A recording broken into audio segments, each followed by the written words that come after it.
જૂનાગઢ જિલ્લાના કેશોદ શહેરના પોશ વિસ્તારમાં ચાલતા કૂટણખાના પર પોલીસે દરોડો પાડી 2 મહિલા અને 3 પુરુષ સહિત 5 લોકોને ઝડપી પાડી તેમની સામે કાયદેસરની કાર્યવાહી હાથ ધરી છે.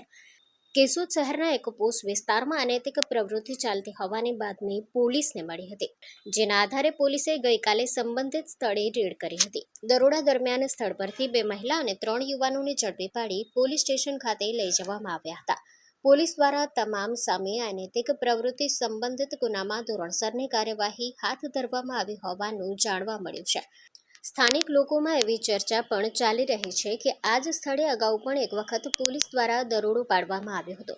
તેમ છતાં ફરી એક વખત એ જ મકાનમાં આવી પ્રવૃત્તિ ચાલતી હોવાનું સામે આવતા અનેક સવાલો ઊભા થયા છે. બીજી તરફ આ મામલે મકાન માલિક સામે કોઈ કાર્યવાહી કરવામાં આવી છે કે નહીં તે અંગે હજુ સુધી સત્તાવાર માહિતી સામે આવી નથી. શહેરના રહેણાંક વિસ્તારમાં ચાલતી આવી અનૈતિક પ્રવૃત્તિઓને કડકાઈથી બંધ કરાવવા સ્થાનિક લોકો દ્વારા માંગ ઉઠાવવામાં આવી છે.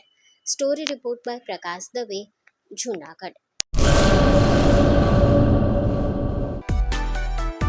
માં motor driving, safe and sure driving. Driving એ શોખ સાથે આપની મોટી જવાબદારી પણ છે. અમારા ઇન્સ્ટ્રક્ટર દ્વારા સચોટ અને સરળ માર્ગદર્શન. આપની રોજની તાલીમની માહિતી મેળવીને શું અધુરાશ છે એના ઉપર પૂરું ફોકસ કરાય છે.